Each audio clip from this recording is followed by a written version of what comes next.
Hello and welcome back or welcome to the channel. I'm Loudguns and today we're going to be taking a look at the 5 ships that are in this week's free fly event. Just giving newer folks an idea of what's on offer and maybe more experienced players an idea of something else to try. So if this sounds good to you, then grab a cup of tea while I roll the intro and then let's get into it.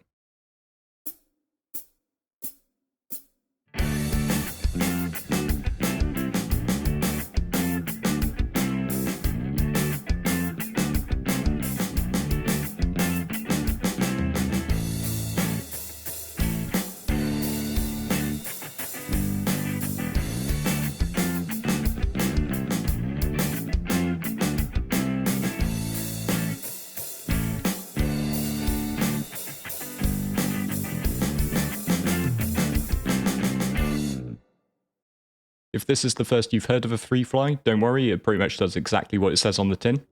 As long as you've just got a Star Citizen account, you'll be able to download the game and give it a go without parting with any of your hard-earned cash. It's a great opportunity to give the game a go without risking your wallet, and to boost this experience you're going to be given 5 ships to try out during the week. Just in case you are about to sign up for an account, be sure to use a referral code when you do.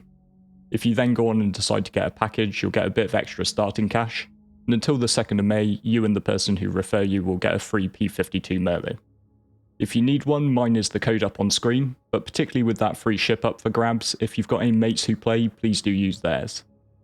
But without further ado, let's take a look at the first 5 ships you might be giving a go. We're not going in any particular order with these ships, but I'm going to kick things off with my personal favourite this week, which is the MISC Razor. As with most of the ships on this list and in Star Citizen, you can use the Razor for a variety of roles. But to make the most of it, I think you want to throw it around some of the new racing tracks added with 318. Taking the first mission from the racing section of the contract manager will send you down to the Lorville outskirts, where you'll be able to follow the checkpoints and try and clock yourself a decent time. Racing is pretty tricky, particularly if like me you're fairly new to it, but it can also be a whole lot of fun, and to be fair, after a few hours practice, even I managed to bag a platinum time at Lorville thanks to the Razor. Gaining reputation through placing will unlock more tracks around the system. Just be sure to set your spawn at the nearby Everest Harbour before you start. The Mustang Alpha from Consolidated Outland is a great one to have in the free fly, since with 10% off at the moment, it's currently the cheapest game package on offer. Don't be fooled by this though, the Mustang actually packs a decent punch. And remember that free fly ships are treated as ships you own rather than rentals, so you can experiment a bit with different loadouts and weapons on them. I decided to take the Alpha out for a little bounty hunting, so quickly picked up 2 size 2 and 2 size 1 laser repeaters to stick on it and beef up the firepower a bit. The last time I was out doing bounties in a starter ship, it was the Aurora, and I have to say that for me at least the Mustang is far preferable for in-atmo dogfighting.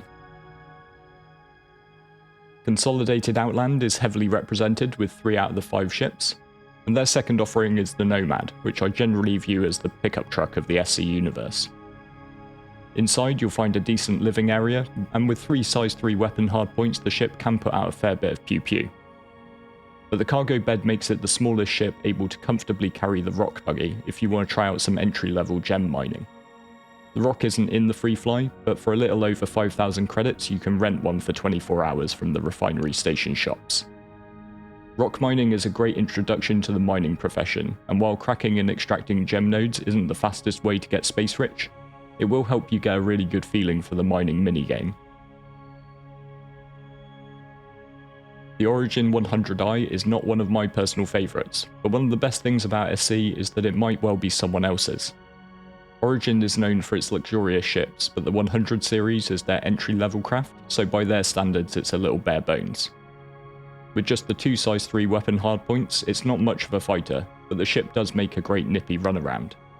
If you like the peaceful life, and just want to learn some of the ins and outs of getting around, maybe consider taking a look at some of the box delivery missions which you can do in it.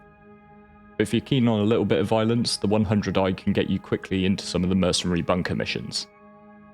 The ship here doesn't really affect these missions, since it's all about getting your gun on in FPS, but it can help to have a quick to claim, quick vessel in these situations to get you between targets promptly. And finally for the free fly list, we have the Hoverquad from Consolidated Outland. The actual applications of hoverbikes like this are somewhat limited right now in SC, and compared with its bigger brothers the Dragonfly and the Nox, it's not that much of a racer. If you're here for the free fly and just want to get a feel for the game, I can recommend seeing some of the scenery from the ground. Zipping around in spaceships where we spend 90% of our time, you can easily lose sense of the scale of the game, whereas down on the ground you get a real feel for how massive it is. So that's it for the list for this free fly. It's always cool to get new players in to have a go, and I really like free flies as an idea. It reminds me a lot of the days you used to get demo discs strapped to the front of gaming magazines. And remember that even though the free fly gives you these 5 ships, there are many more to try out.